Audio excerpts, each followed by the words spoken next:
This is the Greg Cote Show with Greg Cote. Pardon it. Here's your host, Greg Cote. Rita, do you have any of your world famous bacon that I can smell through the Zoom that I can? Okay. I wish. Tell Earlene next time, though. I'll send her more. I will for sure.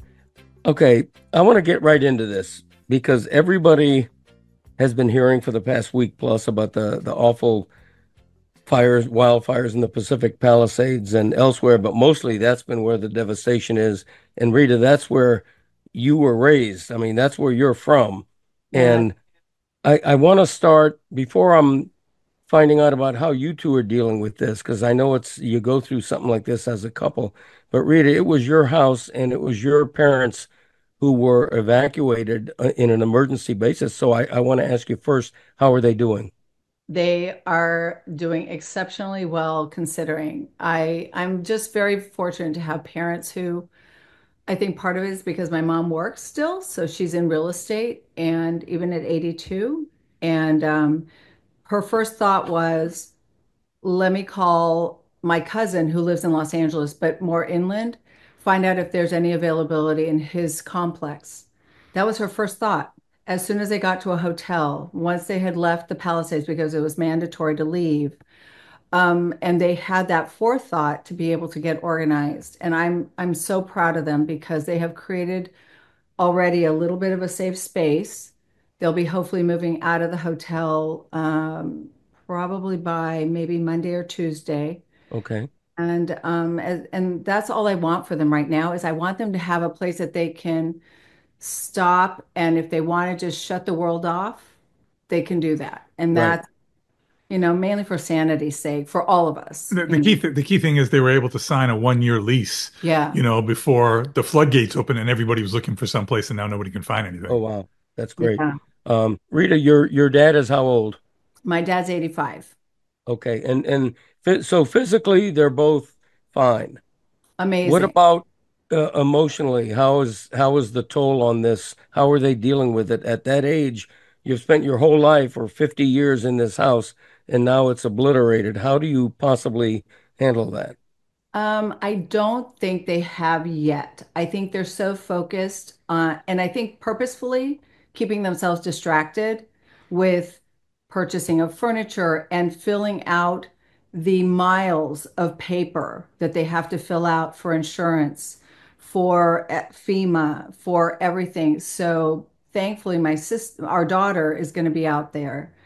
She is out there, and she's going to help them this weekend kind of navigate a lot because that's the thing that they had income property that they're not going to get income from anymore.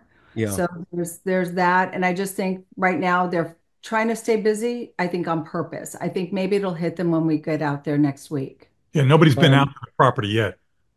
Yeah, I wanted to ask you about that in a minute. We're recording this conversation on Friday, and the last info that I've read is that only about 30% of the wildfires in the Palisades area have been contained. 25 or so related deaths, more than 40,000 acres burned, more than 12,000 homes and other structures destroyed. I can't think of anything comparable to this. I've certainly never been through it at all. 30 years ago, my house was burglarized, and I thought that was traumatic. And this is eons beyond that. You mentioned you all are going to be able to go out there next week. Before we talk about that, what is the chronology of when this began? I think it was just a little over a week ago, Rita, that you must have gotten that phone call. So I actually called my dad because my friend, who I'm very close to, I've known since I was 11, she posted on Instagram that there was a plume of smoke in the highlands of the Palisades, which is like a northernmost portion of the Palisades. And I instantly contacted my dad and said, hey, I saw this fire started, and you know that it only takes one shift in the wind. Could you guys please start getting a little organized? To which, just like we do with hurricanes, it's going to be fine. I'm monitoring it on the news, that kind of a thing. Yeah. and they're mad at themselves in a way because they kind of just willy-nilly packed and left. And they didn't do it as methodically as they have in the past. So, I think a lot of things got left that they wish. I remember the first thing my dad said was, oh, I didn't grab our wedding photo album. So Mm, things like that are gone, you know. yeah. I have some photos that I'm hoping to be able to take out for them, but it's hard. I mean, it's hard seeing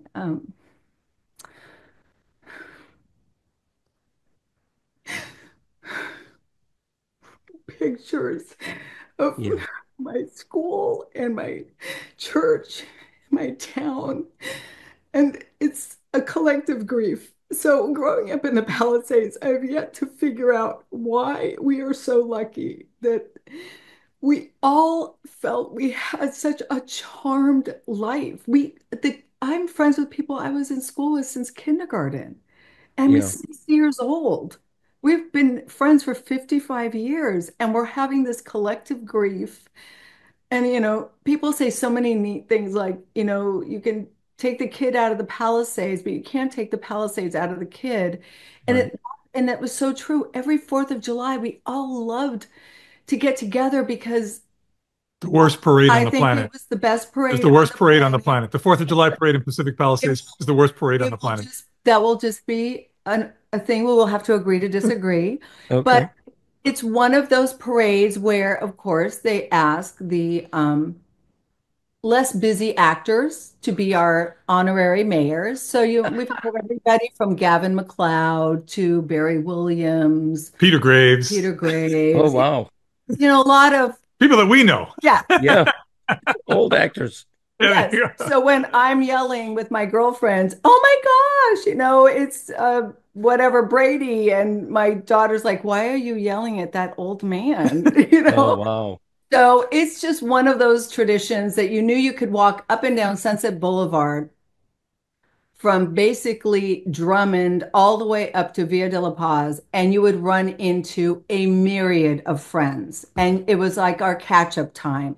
And Yeah. that's the thing that we're all scared that it won't be again. And I think if I had only lost my house, but that town or my parents had lost their house Yeah. and the town had been okay, it would have been a little bit easier. But because the town was affected so much, I think Yeah. that's where it's really hitting us all. I think on the flip side, though, Greg, to try to put a positive line on it, they're not suffering alone. This collective group that Yes, they have together, they all Sure. feel part now of, a very sad fraternity, so to speak. But I think it's harder when you feel like you're the only one. My gosh, I've lost everything. And, but now they've all lost everything and they can commiserate with each other. This Sure. chat they've got going on yeah. online has been very therapeutic for them all. No, and Yeah. what also has been also made me feel very blessed for where our family is right now is so many, I think, once their homes were paid off, just like many people have done here, they just don't pay their homeowners insurance anymore. Yeah. And so the problem is here you have somebody who's in their 80s, if not 90s, they have no homeowners insurance. And so everything is gone. Everything. It's not like you have a structure and you kind of maybe have to dry things out after a hurricane. There's nothing. And so I think that is hitting a lot of people. And I'm seeing people that I know that I always thought were like the wealthy families in the Palisades, and they're putting together GoFundMe pages, and it's just breaking my heart that has to be. I mean, it's crazy.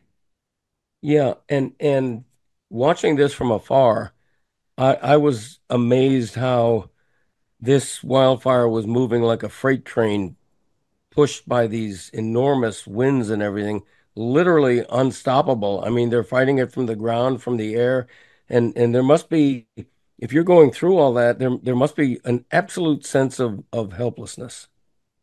When I saw the images from my parents' Ring camera and the house across the street was burning like a major flame. And a lot of the problem too is that we all have natural gas in our homes. Uh, So unless they were able to knock out the line right away, it kept on burning, which made it even more of an inferno. And and then knowing I saw not one hint of firefighter, I just was You know, like, the well, enormity of it was just a bit overwhelming. I mean, I remember her looking at the ring camera and she's crying, "Where are the firefighters?" I go, "Honey, they're everywhere. They're trying to get there." You know, it's just, it was such an enormous thing. And it went so quickly. And there was a helplessness being 3,000 miles away, looking through a ring camera and watching your past memories just there it goes. and I kept on praying, okay, our house has been there since 1920. She's been through a lot. She's been through earthquakes. She's been there. She's still standing. And I was like, oh, when I saw that ring camera footage, it just, And, you know, she had told me because when she was a young girl living in the house and her parents were both working, the police came to her door with another fire, said, "You need to evacuate now." And, you know, she told me it was one of the scariest times of her life when she was a girl still in school. And, oh my God, what about my parents? No, you have to leave now. Um, and so she was hoping again, just like that time, they got back and it was okay. The fire didn't get there. right. This time wasn't the And this case. time, no, it was a hurricane. It was a blowtorch. There was no other words. It's a blowtorch. It had hurricane force winds, which also unfortunately prevented the air attack from because you can't put those people in danger with the planes and the fire retardant stuff or the helicopters to come at 100-mile-an-hour winds above. No, you can't. So it was just anything that could have gone wrong or been a barrier It was a perfect storm. occurred It was a perfect occurred. storm. yeah. And correct me if I'm wrong, but the greater loss here isn't the structure itself, but all of the irreplaceable stuff inside it. The first time that you teared up, you're talking about your parents' wedding photo album. I mean, you know, was there anything they were able to take, or they just didn't have time to I do it, or think it was more they weren't thinking that it was gonna be any different than it had been maybe other fire seasons. And yeah, and so I think they were just, I guess, you're innocently optimistic that you're gonna just not need to go. In fact, my sister, who unfortunately has most of her stuff there since she's living quasi-nomadically, she didn't even think to tell my parents, hey, grab my passport, grab my birth certificate, grab my will, well, all in an yeah, envelope in the room that she stays in when she stays with them. It didn't even occur to her to ask for my parents to go get that stuff. I think in some ways, Greg, it was like us with hurricanes before Andrew. You know, it was Hmm. yeah, like, okay, all right, let's do it. You know, we're just going to go through the motions. We had a hurricane, Hurricane David. I remember that was my first hurricane. I said, geez, they made all this hoof and puff about this. It was just a lot of rain and what, and we got lackadaisical. I mean, since Hurricane Andrew, people take that stuff seriously now. I think fires in California are going to, not that they weren't taken seriously before, but I think they understand now how critical and how widespread they can be and how rapid it can happen. Yeah. yeah. I I wanted to mention Hurricane Andrew, Ron, because you dealt with it back when it happened in a way that hit you personally and professionally. I mean, your zoo was pretty much obliterated by Hurricane Andrew, and you had to rebuild the whole thing. And I don't want to parse pain versus pain because it's all terrible, but is there any way to put into context a massive hurricane like that versus this raging wildfire? Because I can't imagine that any disaster is the equivalent of this. And thank God the deaths so far haven't been more than they are. I agree Correct. with you wholeheartedly, Greg. As a matter of fact, I made a comment on a social media post. I said, I thought when I went through Hurricane Andrew, I'd seen the worst of natural disasters, but I was wrong. Hurricanes can affect a larger area. There's no question about that. But the totality of the destruction of fire is very hard to describe. I mean, in a hurricane, yeah, okay, your house, a lot of things get waterlogged, some things get destroyed beyond repair, but there's a lot of things you can dry out. There's some things you can save. You can find some things. There's dust. There's nothing but dust. We saw a photo of Rita's house, and all that's there is a fireplace. The bricks of the fire. There's Yeah, nothing. This was a three-story home, and Yeah. there's nothing. I mean, it's It's unrecognizable. yeah, yeah. it's I saw a photo of part of the devastation, and this couple had built this a personalized wrought iron gate for their teenage son who had died, and their house was entirely obliterated, but the wrought iron gate still stood. And I don't know, I don't know whether that's a silver lining or whether that makes you cry all the harder. I really don't, No, and you you know know. that survived without any damage was our garbage can from Los Angeles County, trash. A bunch of them survived. I mean, I want whatever gets rebuilt to be made of whatever that trash can is made of, and we'll all just have to have ugly greenhouses Oh because my God. it's mind-boggling that Yeah, it the didn't. entire house is gone. We have the chimney and then Trash can. a trash can. Not That's Like, melted. insane. it's Aren't they not, made out of plastic? That's what I thought. I don't know what they're made of, but whatever it is, we need to investigate because that was the most bizarre, and then like our church is gone. And our church was across the street from Sunset Boulevard, from the fire station. So one story that I did read was that the fire captain, whose brother is a parishioner at our church, um, he doesn't live, he lives in Sherman Oaks. And so, but he said, I'm going to go in to see if I can salvage. And he was able to salvage like three chalices that were damaged. He just didn't want those religious articles to get ransacked and stolen. Yeah. Um, the tabernacle was intact. It's dusty, and I don't know how it survived. We have a 300-pound granite altar that also survived, and even our stained glass windows. So, the one interesting thing about our church was that the stained glass windows, instead of being held together by lead, the stained glass were being held together by concrete. They were very Art Deco. All of us kids, we love to talk smack about it because we thought it was the ugliest church on the planet. But it was our church. It was where we did all of our first, Yeah. communion, confession. And all of us like jokingly say, well, at least the confessionals are gone. So that first confession. Right. Um, but it's crazy to see that he was able to find that. And I think he found like 2 bottles of unbroken oils. So he called our Monsignor, who's at a different parish right now, and said, I just want to let you know I was able to find these articles and save them at the firehouse for you. So we're all trying collectively to be there for each other. Yeah. And so it's so nice. I mean, I have friends that are saying, Rita, have you seen your parents' house? Do you need me to go by and take a picture? And I said, no, I think we're going to try and go there next week, which is going to be probably rough. Yeah. I'm trying to imagine what your mindset will be on the flight over there, what you'll expect to see.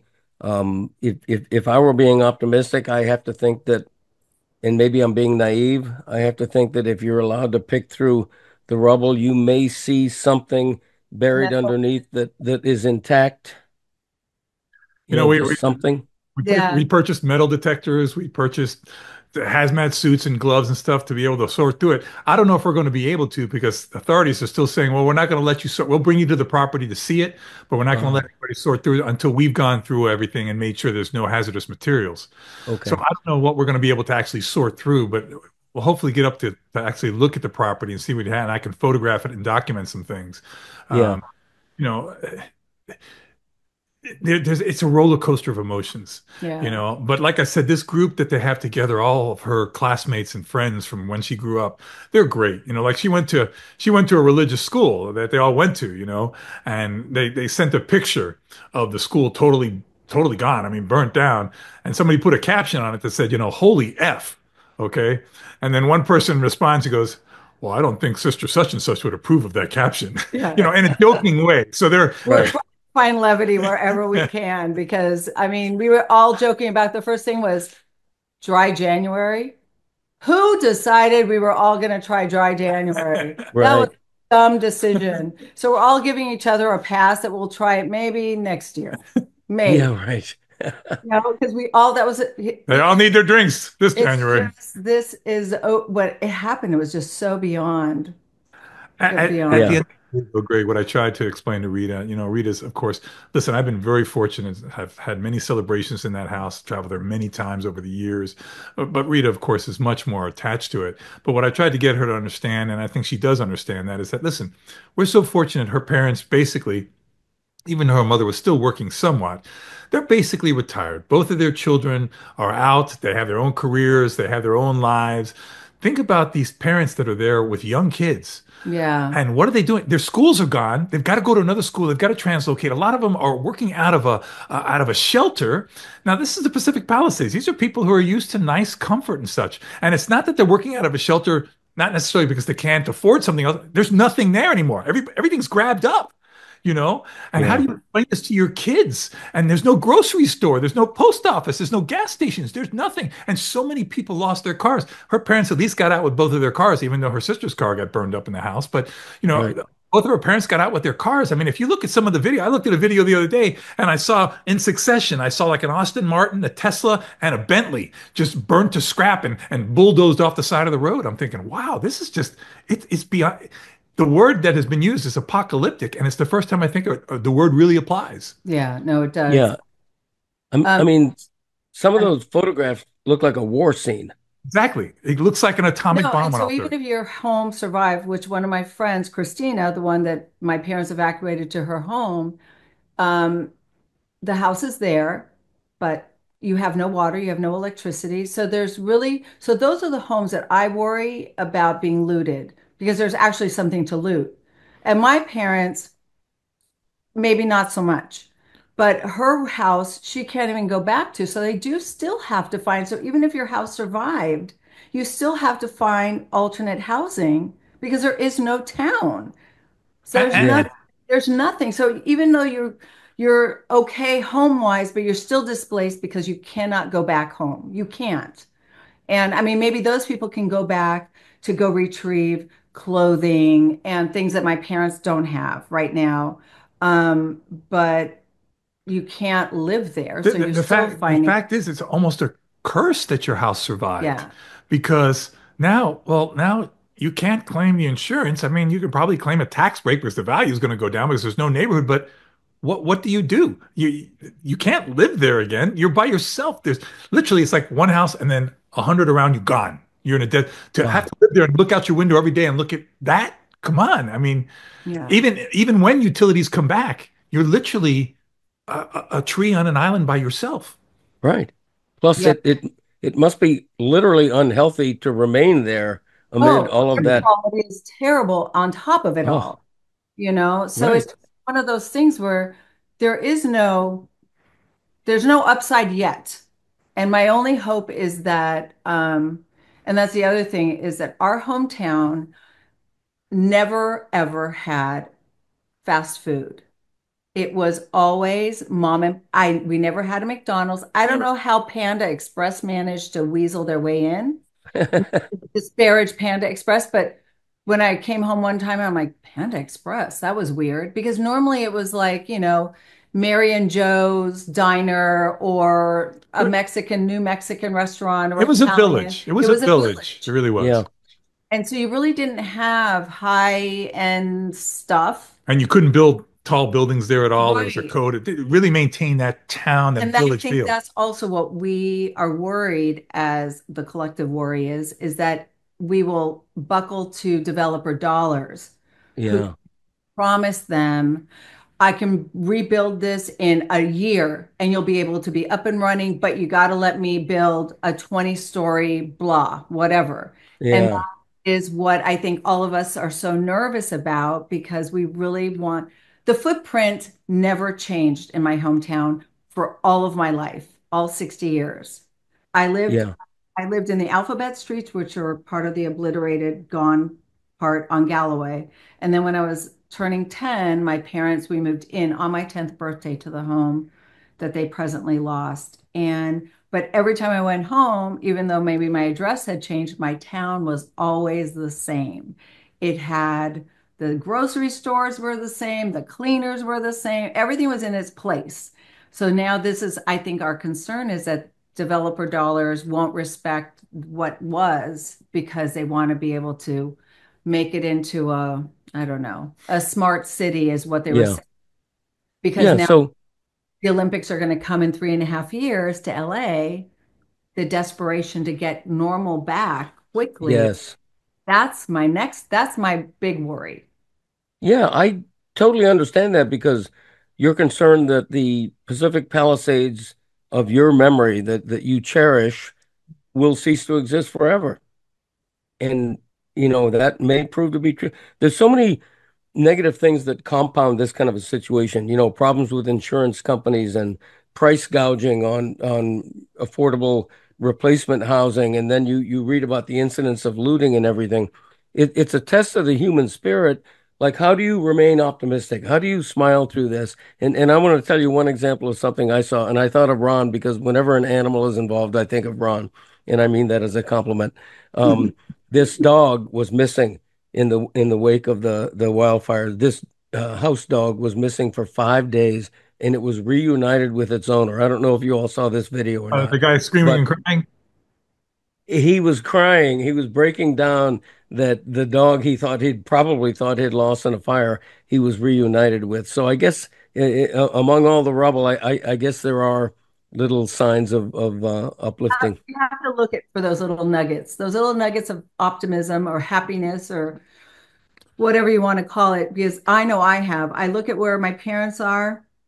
I know that they are safe and they are healthy and they will create a new normal for themselves Hmm. as they try to hopefully rebuild whatever it is that they're going to rebuild, or our town and everything else. But also just things like one of my mom's clients of many, many, many years called her Sunday and said, I need to buy a house. And so it keeps my mom kind of still with her one foot in her normal world, which makes me happy because the last thing I want is for this stress, this enormous stress, to cause my parents any health issues. Sure. So Yeah. that And I get so excited when my dad says, Your mom's client called her and she wants to buy a house. And I said, Thank you. Oh, yes. yes, let's keep her busy, you Oh, know? absolutely. So that Yeah. kind of stuff just makes me feel so, so lucky and so fortunate and blessed that, yes, Yeah.